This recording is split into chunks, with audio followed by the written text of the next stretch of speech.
আমরা প্রথম যে দাবিটা উত্থাপন করতে চাই সেটা হলো রাখাল রাহা ওরফে সাজ্জাদুর রহমান, যাকে এনসিটিভি পাঠ্য বই সংশোধন ও পরিমার্জন কমিটিতে সরকার নিয়োগ দিয়েছেন, সেখান থেকে আমরা তার বহিষ্কার দাবি করছি।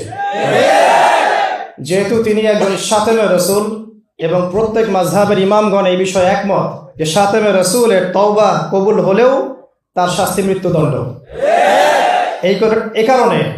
এই কারণে আমরা আমাদের মঞ্চ থেকে তাকে দ্রুত গ্রেফতারের দাবি জানাচ্ছি। মহান আল্লাহ ও রাসূলুল্লাহ সাল্লাল্লাহু আলাইহি ওয়াসাল্লাম তার বিরুদ্ধে অশ্লীল কটূক্তির অপরাধে রাখাল রাহা ও সোহেল গালিবের বিরুদ্ধে কঠোর আইনগত ব্যবস্থা নিশ্চিত করতে হবে। 2. ধর্মীয় অবমাননা ও উস্কানিমূলক প্রচার রোধে বিশ্বব্যাপী বিদ্যমান আইন এবং আন্তর্জাতিক দৃষ্টান্ত পর্যালোচনা করে বাংলাদেশেও দৃঢ় ও কার্যকারী ব্লাসফেমি আইন প্রণয়ন করতে হবে। এই আইনের মাধ্যমে ধর্মীয় অবমাননার সকল ধরনের অপরাধের দৃষ্টান্তমূলক শাস্তি জনগণের সামনে নিশ্চিত করতে হবে। 3. রাজনৈতিক অসৎ উদ্দেশ্যে করা মামলায় আটক সমস্ত মাজলুম আলেম এবং ইসলামপন্থীদের নিঃশর্ত মুক্তির ব্যবস্থা করতে হবে।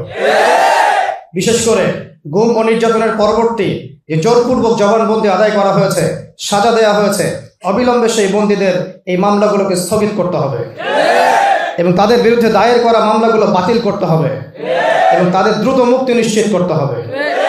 4. র্যাব, ডিজিএফআই, টিটিএস, সিটিটিএস সহ বিভিন্ন রাষ্ট্রীয় বাহিনী কর্তৃক সংগঠিত গুম, বিচার বহির্ভূত হত্যা এবং নির্যাতনের দায় স্বীকার করে সরকারকে আনুষ্ঠানিক শ্বেতপত্র প্রকাশ করতে হবে। এ সংক্রান্ত সকল নথি জনসমক্ষে আনতে হবে এবং রাষ্ট্রের বাহিনীগুলোকে ভিকটিমদের পরিবার ও পুরো জাতির কাছে আনুষ্ঠানিকভাবে ক্ষমা চাইতে হবে। 5. আলেফউদ্দিন, মহিউদ্দিন, ফারুকী সহ গুম, বিচার বহির্ভূত হত্যা ও রাষ্ট্রীয় নির্যাতনের সাথে জড়িত সকল কর্মকর্তাকে আন্তর্জাতিক মানবতা বিরোধী আইনের আওতায় এনে সর্বোচ্চ শাস্তি নিশ্চিত করতে হবে। 6.